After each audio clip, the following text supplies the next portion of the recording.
সুধী দর্শক মণ্ডলী, আজকে 10 নভেম্বর 2020 মঙ্গলবার।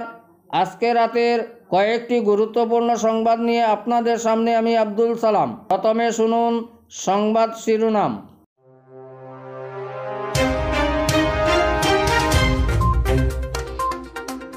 অসম থেকে সাম্প্রদায়িক বিজেপি, এজিপি ও ইউডিএফ দলকে উৎখাতের ডাক দিল অসম জাতীয় পরিষদ।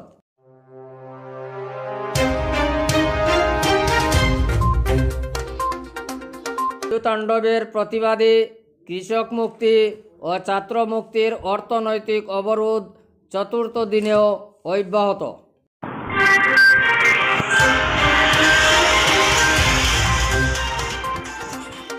21 বিধানসভা নির্বাচনে লড়তে মধ্য হাইলাকান্দি আসনে শাসক বিজেপি দলের সম্ভাব্য প্রার্থীদের দৌড়ে ডজনের অধিক।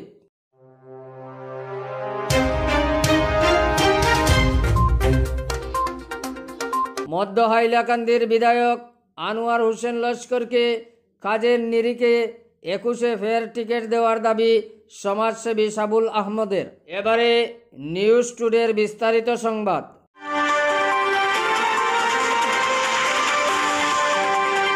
বিজেপি, এজিপি ও বিরোধী ইউডিএফ দল হল সাম্প্রদায়িক দল। সাম্প্রদায়িক বিষবাষ্প চড়িয়ে ধর্মীয় মেরুকরণের মাধ্যমে রাজনীতির ফায়দা লুটে এই দলগুলো। এদের উন্নয়নমূলক কাজের কোনো চিন্তাধারা নেই। হাইলাকান্দিতে এসে মঙ্গলবার বিজেপি, এজিপি ও ইউডিএফকে সাম্প্রদায়িক দল হিসাবে আখ্যায়িত করে এমন বিস্ফোরক মন্তব্য করলেন নতুন রাজনৈতিক দল অসম জাতীয় পরিষদের রাজ্যিক মুখ্য সমন্বয়ক অদীপ কুমার ফুকন। তিনি লাইলাপুরের মিজু তাণ্ডব নিয়ে সরাসরি শিক্ষামন্ত্রী ডক্টর হিমন্ত বিশ্ব শর্মাকে দায়ী করেন। অসম জাতীয় দলের মুখ্য সমন্বয়ক অদীপ কুমার ফুকন বলেন, ক্ষমতাসীন বিজেপি সরকারের দুর্বল মনোভাবের জন্য অসমের ভূমি দখল করেছে মিজোরা। ক্ষমতায় আসীন হলে 1 ইঞ্চি মাটি দখল করতে পারবে না মিজোরা বলে অভয় শোনালেন ফুকন। তিনি বলেন, 10 কোটি টাকায় টিকিট বিক্রি করে অসমে আজমলের রাজনীতি করার কোনো অধিকার নেই বলে মন্তব্য করেন।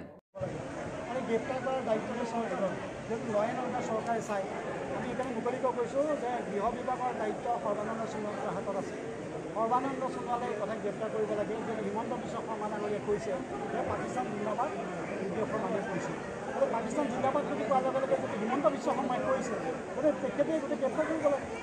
সেই গ্ৰেপ্তাৰ কৰা কথাটোৱে কৈছে, বদৰ দিনাই যদি কৈছে কোনেও গ্ৰেপ্তাৰ কৰিব লাগে। কোনেও পাকিস্তান জিন্দাবাদ কৰা কোনো ব্যক্তি কাইলৈ যদি সৰ্বানন্দ সোণোৱালে সেই বক্তব্য দিয়ে তেওঁক গ্ৰেপ্তাৰ কৰিব লাগিব। কিন্তু গ্ৰেপ্তাৰ নকৰি আজি 3-4টা দিন এনেকৈ ওলোমাই ৰাখিলে কিয়? সেই প্ৰশ্নটো আমি কৈছোঁ আৰু সেইকাৰণে কৈছোঁ এনেকৈ সাম্প্ৰদায়িক বিষয়বস্ত যিয়ে এটা প্ৰচাৰ কৰিছোঁ। আজি বৰ্ডাৰেও যদি সাম্প্ৰদায়িক বিষয়বস্ত দিয়া হৈছে, হিমন্ত বিশ্ব শৰ্মাই যদি দিয়া হৈছে, আমি তেওঁলোকক গ্ৰেপ্তাৰ কৰিব লাগে। সেই কথাটো মুখৰিত কৈছোঁ আৰু এই কথাটো কৈছোঁ যে বদৰুদ্দিন আজমলে ইয়াত সাম্প্ৰদায়িক ৰাজনীতি কৰিছে। আজি হাইলাকান্দিৰ পৰা আমি কৈছোঁ যে হাইলাকান্দিৰ বিভিন্ন অঞ্চলত হিন্দু মুছলমানৰ মানে ৰাজনীতি কৰি পেলাই তেওঁলোকে এই সমগ্ৰ হাইলাকান্দি আদি ধ্বংস কৰিছে, সমগ্ৰ অসম ধ্বংস কৰিছে। আজি ইউডিএফে এতিয়া একেদৰে বিজেপিয়েও যি হিন্দু নামত ৰাজনীতি কৰিব, বিজেপিয়ে মুছলমানৰ ৰাজনীতি কৰিব, সেইকেইটা অসমৰ মানে বিচাৰে নাই। অসমে বিচাৰিছে আঞ্চলিকতাবাদ, গণতান্ত্ৰিক আঞ্চলিকতাবাদ, আঞ্চলিকতাবাদ আৰু গণতান্ত্ৰিক আৰু ধৰ্ম নিৰপেক্ষ। আমি ইয়াত হিন্দু আৰু মুছলমানৰ ৰাজনীতি কৰাটো আমি অসমত বিচৰা নাই।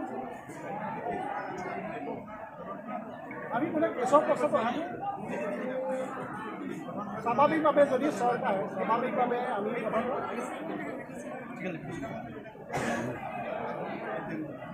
হিমন্ত বিশ্ব শৰ্মা আমাৰ পতাকা মিলাৰ লগে বক্তব্য ৰাখি মিলাই হিমন্ত বিশ্ব যদি আমাৰ দলটো হয় গতিকে 1000 পাব বুলি কয়। হিমন্ত বিশ্বৰ বক্তব্যৰ কিন্তু গুৰুত্ব আমি দিব বিচৰা নাই। তেখেতে এগৰাকী জনপ্ৰতিনিধি, আমাৰ জনপ্ৰতিনিধি এগৰাকীয়ে যেতিয়া ক'লে যে পাকিস্তান জিন্দাবাদ কৰিছে, স্বাভাৱিকভাৱে তেওঁ পাকিস্তান জিন্দাবাদ কৰা ব্যক্তিসকলক তাৎক্ষণিকভাৱে গ্ৰেপ্তাৰ কৰিব লাগে। আৰু এই ক্ষেত্ৰত যদি গ্ৰেপ্তাৰ কৰা নহ'ল, তাৰপিছতো যেতিয়া এখনত বিচাৰি পাঁচ গুচি গ'ল, স্বাভাৱিকভাৱে আমি স্পষ্ট যে এই ধৰণৰ বক্তব্য যদি গ্ৰেপ্তাৰ নকৰে, আমি এইবিলাক যেতিয়া সাম্প্ৰদায়িক যে সাম্প্ৰদায়িক সংঘৰ্ষ লগাৰ ক্ষেত্ৰত হিমন্ত বিশ্ব শৰ্মাই সাম্প্ৰদায়িক সংঘৰ্ষ লগাই বা বদৰদেউ যদি কি বক্তব্য আমি বদৰদেউ বক্তব্য ৰাখি আমি প্ৰতিবাদ কৰিছোঁ। তেওঁ কৈছে যে বিজেপি যদি আকৌ আহে বিভিন্ন শেষ হ'ব। তেওঁলোকৰ সেই বক্তব্যটো তাৎক্ষণিকভাৱে গ্ৰেপ্তাৰ কৰাৰ প্ৰয়োজন আছে। সেই সম্পূৰ্ণখিনি নকব আছে। একে কথাটো কৈছোঁ যে এই সাম্প্ৰদায়িক সংঘৰ্ষ লগাব বিচৰা ব্যক্তিজনে যদি কোনোবাই আজি গ্ৰেপ্তাৰ নকৰে, জাতীয় পৰিষদ আহিলে 21 আমি চৰকাৰ যদি গঠন কৰিব স্বাভাৱিকভাৱে এনেধৰণৰ ব্যক্তি হিমন্ত বিশ্ব শৰ্মাই হওক, বদৰুদ্দিন আজমলে হওক, সাম্প্ৰদায়িক বিষবস্ত্ৰ বিয়পোৱা কোনো ব্যক্তিৰ ৰেহাই নিদিয়ে। হিমন্ত বিশ্ব শৰ্মাই হওক আৰু কিবা আছিল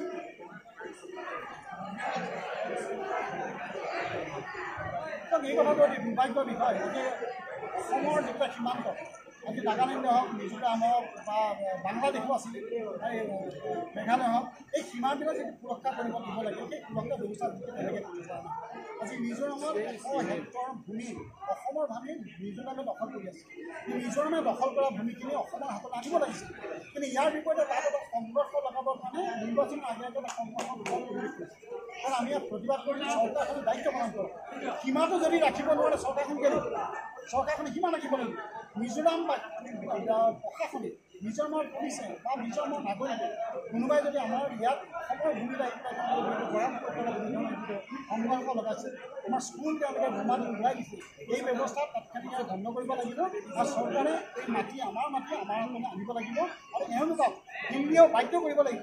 আৰু দিল্লীয়ে এই কথাখিনি চাব লাগে, কিন্তু দিল্লীয়ে ইয়াত সংঘৰ্ষহে ঘোষণা কৰি আছে। গতিকে এইকাৰণে আমি তীব্ৰভাৱে প্ৰতিবাদ কৰিছোঁ আৰু মিজোৰামক আমি সোঁৱৰাই দিছোঁ যে আজি দুৰ্বল চৰকাৰৰ কাৰণে তোমালোকে অকুপাই কৰিছা। আজি অসমত দুৰ্বল চৰকাৰ হৈ থকাৰ কাৰণে আজি মিজোৰামে অসমৰ মাটি দখল কৰিছে। 21ত সবল চৰকাৰ আহিব, অসমৰ জনগণৰ চৰকাৰ আহিব, এতিয়া কিন্তু মিজোৰামে অসমৰ মাটি দখল কৰাৰ সুযোগ সুবিধা আমি কিন্তু নিদিওঁ। আজি মিজোৰাম হওক, মণিপুৰ হওক, এই চৰকাৰবিলাক নেডাৰ সদস্য আৰু নেডাৰ মূল কনভেনৰ হ'ল হিমন্ত বিশ্ব শৰ্মা।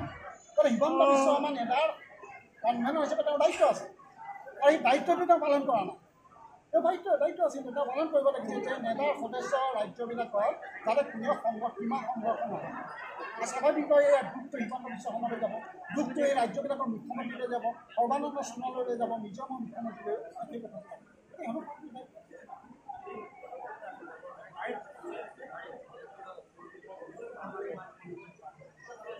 আজমলক সুযোগ সুবিধা দিছে। বদৰুদ্দিন আজমলে অসমত ৰাজনীতি কৰাৰ তেওঁ কোনো ধৰণৰ অধিকাৰ প্ৰকৃতটো নাই। কাৰণ তেওঁ যদি 10 কোটি টকা দি বিধায়কৰ কথাটো কয়, তেতিয়া তেওঁ সম্পত্তিখিনি লৈ পেলাই অসমৰ ইছলাম ধৰ্মী লোকক যদি পাইব বিচাৰে, তেওঁ ৰাজনীতি বাদ দিয়ক, ব্যৱসায় মানুহ অসমৰ এই 1 কোটি ইছলাম ধৰ্মী লোক আছে, চবকে তেওঁ 10 লাখ বিলাই দিয়ক। 10 লাখ বিলাই হাইলাকান্দিতে হাসপাতাল নির্মাণে 10 কোটি টাকা দান করলে ইউডিএফ এর টিকিট দেওয়া হবে। ইউডিএফ সুপ্রিমো বদরুদ্দিন আজমলের এই ঘোষণার কড়া সমালোচনা করেন অসম জাতীয় পরিষদের চিফ কোঅর্ডিনেটর অদীপ কুমার ফুকন। মঙ্গলবার হাইলাকান্দির রবীন্দ্র ভবনে পরিষদের সভা শেষে তিনি সাংবাদিকদের বলেন, বদরুদ্দিন আজমলের রাজনীতি করার কোনো অধিকার নেই অসমে। তিনি একজন ব্যবসায়ী।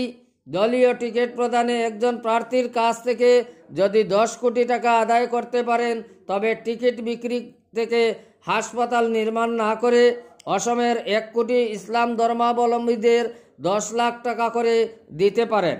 ব্যবসায়ী আজমলের রাজনীতি ত্যাগ করা দরকার। দলীয় টিকিট প্রদানে 10 কোটি টাকা ঘোষণা করে গণতন্ত্রকে হত্যা করেছেন আজমল। আজমলকে স্বাগত জানাতে পাকিস্তান মুর্দাবাদ স্লোগান দেওয়া হলে গৃহ বিভাগের দায়িত্বে থাকা মুখ্যমন্ত্রী সর্বানন্দ সোনোয়ালের সরকার কেন আজমলকে গ্রেফতার করছে না? তাই যদি না হয় তবে মন্ত্রী হিমন্ত বিশ্ব শর্মা কেন পাকিস্তান জিন্দাবাদ ইস্যু তুলে সংঘাতের রাজনীতি করছেন? এমন প্রশ্ন তুললেন ফুকন। হিন্দু মুসলিম বাঙালি অসমিয়া বিভেদের রাজনীতি করছে বিজেপি, এটা চলতে দেওয়া হবে না। অসমের জাতীয় পরিষদ ক্ষমতায় এলে সাম্প্রদায়িক উত্তেজনা চড়ানো হলে কাউকে রেহাই দেওয়া হবে না বলে স্পষ্ট জানিয়ে দেন ফুকন। 21শে বিধানসভা নির্বাচনে দুর্বল বিজেপি সরকারকে উৎখাত করে সবল সরকার ক্ষমতায় আসছে, এভাবেই বিজেপি ইউডিএফের বিরুদ্ধে কামান দাগেন অদীপ কুমার ফুকন। তিনি বলেন, বিজেপি হিন্দুত্ববাদী রাজনীতি করে, এতে এই দল মুসলিম অধ্যুষিত এলাকায় দলীয় প্রার্থী দেয় না মুসলিমদের, এমনি ইউডিএফ হিন্দু অধ্যুষিত এলাকায় প্রার্থী দেয় না। একইভাবে মন্তব্য করে প্রাক্তন ছাত্রনেতা তথা অসম জাতীয় পরিষদ দলের কনভেনার বদরুল আলম লস্কর বলেন, বিজেপি ইউডিএফ একই মুদ্রার এপিঠ ওপিঠ। অসম জাতীয় পরিষদের সাম্প্রদায়িক রাজনীতিতে বিশ্বাসী নয় অসম জাতীয় পরিষদ। আজকে কংগ্রেস হোক, বিজেপি হোক, এজিপি হোক, আমরা সব দলের সরকার দেখেছি, কিন্তু আসামের উন্নয়নের জন্য, আসামের জনগণের স্বার্থের জন্য আজকে কোনো কাজ করেনি, শুধু আসামের জনগণকে প্রতারণা করেছে। সেই প্রতারণা এবং বৈষম্যের বিরুদ্ধে আজকে অসম জাতীয় পরিষদের জন্ম হয়েছে। তাই আজকে সমস্ত আসাম ব্যাপী আজকে অসম জাতীয় পরিষদের একই নাম, অসম জাতীয় পরিষদ। বন্ধুগণ, আজকে গত 16 নির্বাচনে ভারতীয় জনতা পার্টি প্রতিশ্রুতি দিয়েছিল যে আসামের মানুষকে, যে আসামের জাতীয় মাটি সব রক্ষা করবে, কিন্তু আজকে আপনাদের সামনে নিদর্শন যে এই পরি মিজোরাম যেভাবে আগ্রাসন করছে, আসাম সরকার সম্পূর্ণ ব্যর্থ হয়েছে আমাদের মাটি রক্ষা করতে। আজকে বাংলাদেশের মানুষ আজকে আসামে এসে সেখানে আশ্রয় নিয়েছেন। আজকে আসামের যে জ্বলন্ত সমস্যা, আজকে যে সীমা সমস্যা, আজকে যে নির্মূলের সমস্যা, আজকে সব ক্ষেত্রে আসাম সরকার ব্যর্থ হয়েছে। সেই জন্য আজকে আসামের জনসাধারণ অসম জাতীয় পরিষদের জন্ম নিয়েছেন। এবং আমি আশা করি আজকে 2016 ইংরেজিতে বিজেপি একটি স্লোগান ছিল যে পরিবর্তন, এখন আসামের জনসাধারণ আরেকটি স্লোগান দিয়েছেন যে বিজেপি থেকে কিভাবে পরিত্রাণ পাবে, সেই স্লোগানে এসে আসে অসম জাতীয় পরিষদ। তাই আপনাদের কাছে আমার বিনম্র অনুরোধ যে আপনারা অসম জাতীয় পরিষদ এমন একটি দল, সেখানে কোনো ধর্মের ভিত্তিতে দল হয় না, কোনো সম্প্রদায়ের ভিত্তিতে দল হয় না। এখানে আসামে সমস্ত ভাষাভাষী ধর্মাবলম্বী মানুষের একটি কমন প্ল্যাটফর্ম, সেই অসম জাতীয় পরিষদ।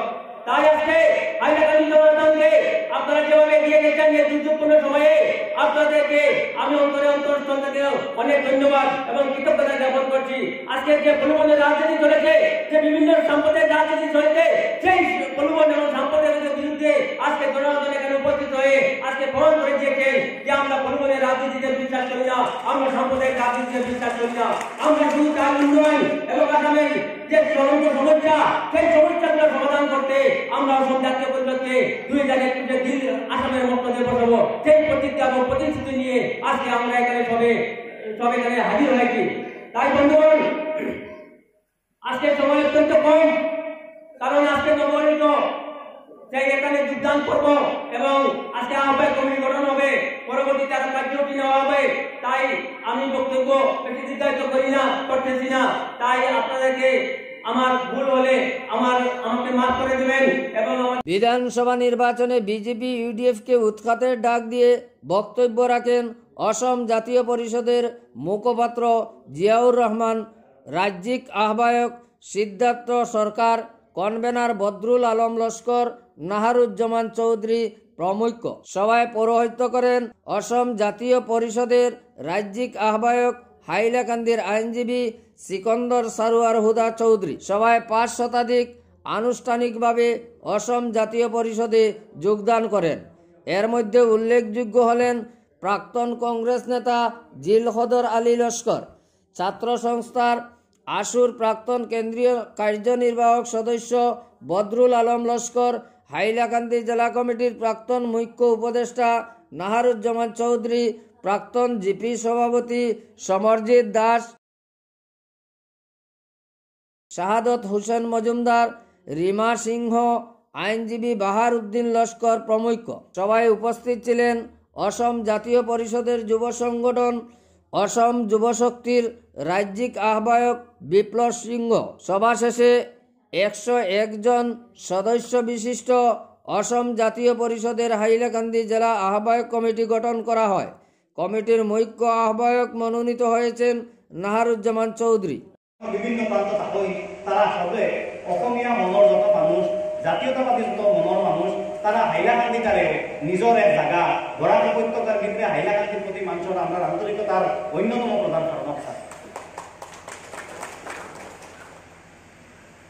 আরো একটা কারণ আছে, যখন ভাষা আন্দোলন হয়েছিল, যখন মাধ্যম আন্দোলন হয়েছিল, তখনও হাইলাকান্দির বহুত মানুষে অসমীয়া ভাষার পক্ষে মতামত দিছিল, আন্দোলনও যোগদান করছে।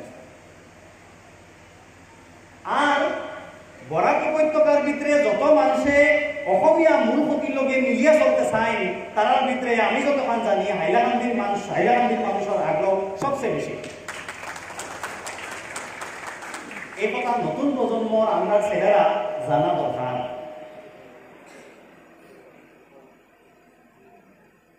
হাইলাকান্দিত আপনারা এক সমৃদ্ধ সমাজ আছে, হিন্দু মুসলমান মানে বিভিন্ন জাতি জনগোষ্ঠী আমিও দেখছি, সব জাতি জনগোষ্ঠী ধর্মাবলম্বী মানুষ আমি দেখছি, কারণ মণিপুরী সম্প্রদায়ের মানুষ দেখছি, আমরা ভাষারি মানুষ দেখি, আর হিন্দু ধর্মাবলম্বী মানুষ দেখি, আর অন্যান্য জাতি জনগোষ্ঠীর মানুষ দেখি। এই জিনিসটাই আপনারা আপনার সাম্প্রদায়িক সম্প্রীতি আর সমৃদ্ধির যে মানসিকতা, এটা যে আপনারা প্রবল এই কথাটা প্রমাণ করে। এখন আমি আপনারা কই যে আমি সাংবাদিকতা ছাড়িয়া রাজনীতির কিতা লাগি যোগ দিলাম, আর এই যোগ দেওয়ার পরে একটা বড় কারণ জড়িত হয়েছে। আমার মেয়ের বয়স এখন 10 বছর, তাই যখন আর 3 বছর আগে ক্লাস 2 আছে, তখন তাই আমার একদিন একটা জিজ্ঞাসা স্কুলে পড়ে গুয়াহাটি, আমার জিজ্ঞাসা আব্বু আমরা কিনা মুসলমান নেই, আমরা বড় অসমীয়া কথা কই, আমার সহধর্মিনী শিক্ষাগর থেকে আইছি, আমরা বড় অসমীয়া কথা দিতে কই, আমার তাই জিজ্ঞাসা আব্বু আমি কি মুসলমান, আমার হয় মা কেন কিতা হয়েছে, না একটু হওয়া নাই। সেই প্রশ্ন তাই আমরা যখন 3-4 দিন করলো, তখন তাই একদিন বালাদের দল আমার দূরে দিকে এলাম যে মা আমার তুমি বুঝাইয়া কো কেন তুমি কোয়েশ্চনটা করো, তুমি জানো না আমরা মুসলমান, তুমি তো কোরআন শরীফ পড়ো, কিতাব পড়ো, তাই তো জানো, কিন্তু মুসলিম মানুষ বেয়া নাকি, মুসলমান মানুষ খারাপ নেই, তাই আমার না এরা তো লাগে না কেন কিতা লাগে বলে না, আমার লগর একটা মেয়ে তাই আমার খুব ভালো পায় না, কই মুসলিম মানুষটা খারাপ। আমি তো এটা তাইরে সারা জিনিস বুঝে গেলাম, আর কইলাম তোমার যে বান্ধবী যে তোমার মুসলিম মানুষ হিসাবে খারাপ পায়, তাইলে তুমি আইসটাকে নিয়ে আগামী 15 দিন পর্যন্ত ডেইলি একটা মটন দিও, তুমি তাইলে দুস্তি পাবা। আর মাঝে 10-12 দিন 15 দিন তাই যখন একটা মটন নিয়ে তাইলে দেয়, আর তখন দুস্তি হয়ে গেছে। 14 তারিখ আমার মেয়ের সবচেয়ে ভালো দোস্ত, সবচেয়ে ভালো ফ্রেন্ড তাই। কিন্তু এই মেয়েটার মনে হয় যে প্রশ্নটা উত্থাপন হইল খান তাকে কিলা আইল, নিশ্চয় তার ও কারণে যে সমাজটা কিছু শক্তি ওভাবে বিভ্রান্ত আর বিভাজন করিয়া রাখতে চাইছই যে হরুতার মনো এখন সাম্প্রদায়িকতার বেশি হারাইয়া দেওয়ার লাগি তারা চেষ্টা করিয়া জায়গায় জায়গায় কিছু পরিমাণে তারা সফল হয়ে গেছে। বায়ুফল, বাবা ফল, বই নকল, মা ফল, আমার বড় ভালো লাগে, আমরা বেডিং আইসেন, মা বই নকল আইসেন, বড় ভালো লাগে।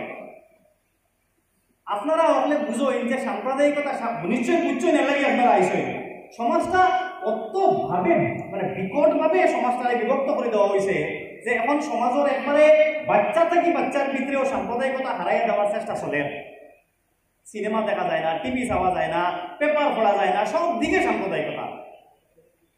আর এর লাগি দায়ী সাম্প্রদায়িক দল বিজেপি। বিজু তাণ্ডবের প্রতিবাদে অর্থনৈতিক অবরোধ আন্দোলন 4র্থ দিনেও অব্যাহত রয়েছে কৃষক মুক্তি সংগ্রাম সমিতি ও ছাত্র মুক্তি সংগ্রাম সমিতি। সংস্থাদ্বয়ের ঢাকা মিজোরামগামী পণ্যবাহী রেল অবরোধ অব্যাহত রয়েছে। অসম পুলিশের একটি দল বারবার চেষ্টা করলেও আন্দোলন থেকে এক চুলও পিছপা হন না প্রতিবাদকারী কৃষক মুক্তির নেতারা। কৃষক মুক্তির রাজ্যিক নেতা জহির উদ্দিন লস্কর ও ছাত্র মুক্তির ফরিদ উদ্দিন লস্করের দাবি, যতক্ষণ অসমের জবরদখল করা জমি ছাড়ছে না মিজোরা, ততক্ষণ পর্যন্ত তাদের প্রতিবাদী আন্দোলন অব্যাহত থাকবে বলে স্পষ্ট জানিয়ে দেন।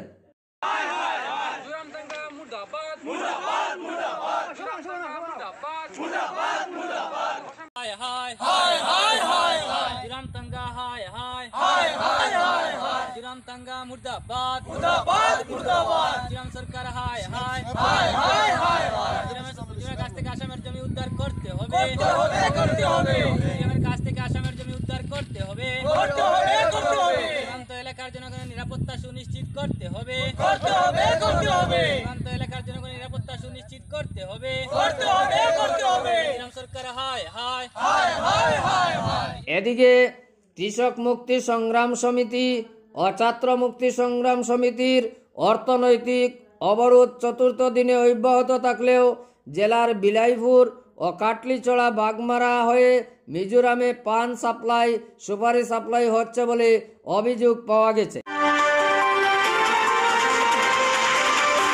2021 বিধানসভা নির্বাচনে মধ্য হাইলাকান্দি আসনে রাজ্যের ক্ষমতাসীন শাসক দলের সম্ভাব্য প্রার্থী তালিকায় অন্তত ডজনের বেশি টিকিট প্রত্যাশী মাঠ চষে বেড়াচ্ছেন।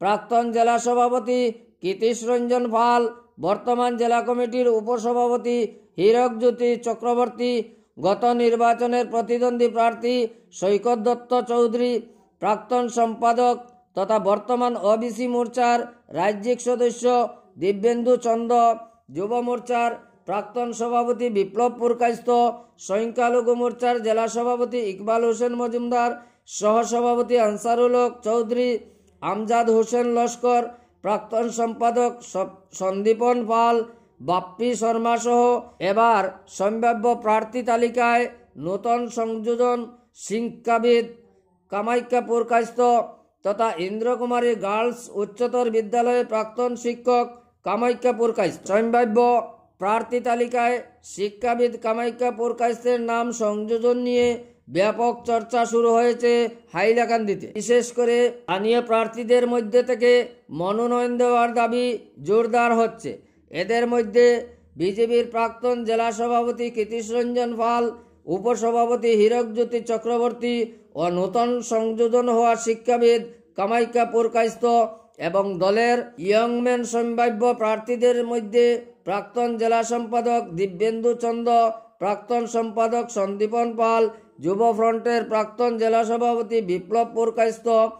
এদের মধ্যে থেকে 21 নির্বাচনে মধ্য হাইলাকান্দি আসনে দলীয় মনোনয়ন দেওয়ার দাবি জোরদার হচ্ছে। একইভাবে সংখ্যালঘু থেকে প্রার্থিত্ব দেওয়া হলে ইকবাল, আনসারুল ও আমজাদের নাম নিয়ে চর্চায় গুরুত্ব পাচ্ছে।